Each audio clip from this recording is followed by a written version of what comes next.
Ready, set, go! Avui us vull parlar d'inspiració. La inspiració, que és allò que ens atrau i ens aporta a aprendre, que ens aporta a aprendre com a persones adultes que encara estem aprenent i també aquestes persones que acompanyem els aprenentatges, tant sigui a l'escola com a casa, necessitem estar inspirades, necessitem estar connectats amb les ganes d'aprendre i de viure.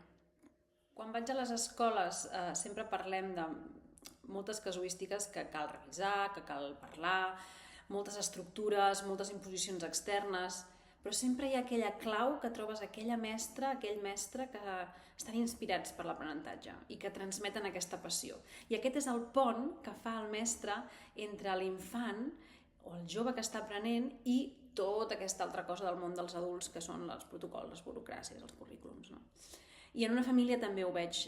Hi ha moltes necessitats a dins d'una família i actualment a la societat tenim moltes exigències, però aquell pare, aquella mare que sap també fer de pont, de posar un moment al costat totes aquestes exigències i mirar-se el seu fill o filla des d'aquesta curiositat, aquestes ganes d'aprendre, de veure'l créixer, desenvolupar, doncs és meravellós, no? Tinc un historial d'entrevistes amb persones que em trobo pel món i que sempre els hi pregunto com va ser el teu pas per l'escola, no? I sempre hi ha un gràcies a l'escola i un malgrat l'escola sóc aquí. El cas és que sempre m'acabo topant amb el mateix concepte, que és la inspiració.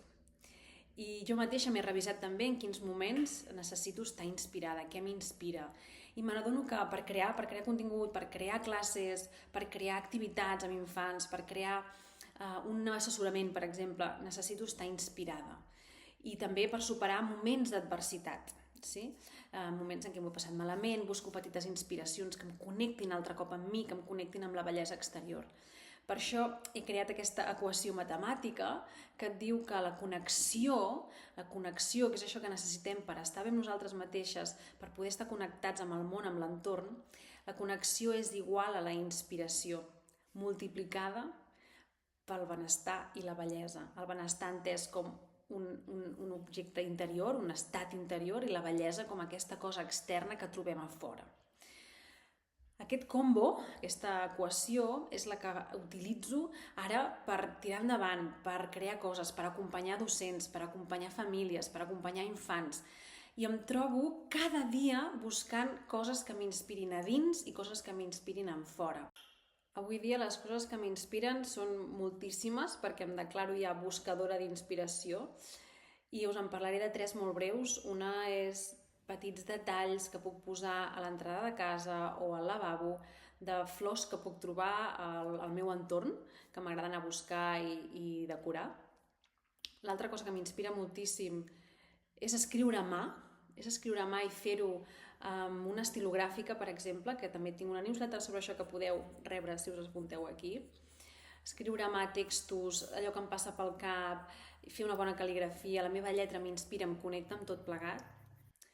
I l'altra cosa que m'inspira molt des de sempre, també, són els llibres.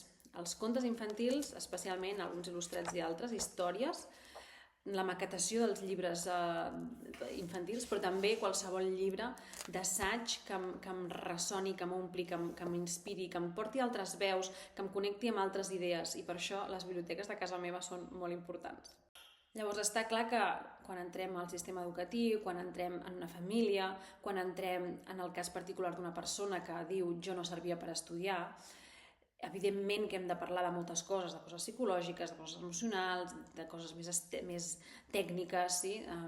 Òbviament, però si no ja tenim aquest punt de la inspiració, si no estem connectats des d'aquest lloc inspirat, jo me n'adono que avancem molt a poc, que toquem contra una paret. Llavors, vull dedicar-me a inspirar els altres, a aprendre, a trobar el seu camí. I després ja parlarem de les tècniques, sí? Però primer hem d'estar connectats.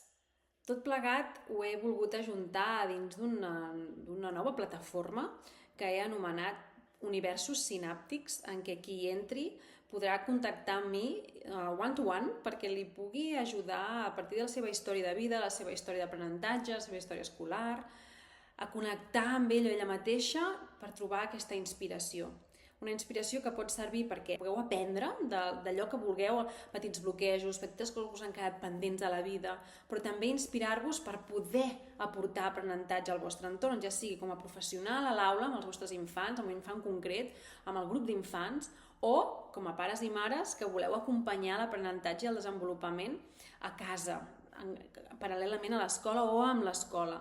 És un espai de trobada, de reflexió, amb moltes idees, amb inspiracions, amb molta bellesa, amb exercicis per connectar i connectar-vos cadascú amb allò que necessiti. I el nom prové de la connexió, perquè sinapsis és allò que fan les neurones al cervell quan connecten, se'n diu sinapsis, doncs aquesta connexió entre diferents mons, perquè no només parlarem del món de la pedagogia o del món de la psicologia o del món, m'invento, de la literatura infantil, sinó de connectar tot allò, tots aquells mons que ens atrauen, que ens agraden, cadascú des del seu hobby, des d'allò que li agrada, des de la seva història, que poden semblar mons que aparentment no tenen res a veure, connectats entre ells, sinàpticament entre ells, per poder trobar aquest estat d'inspiració, aquesta connexió per aprendre o acompanyar l'aprenentatge. Universos sinàptics, apunteu-vos-hi.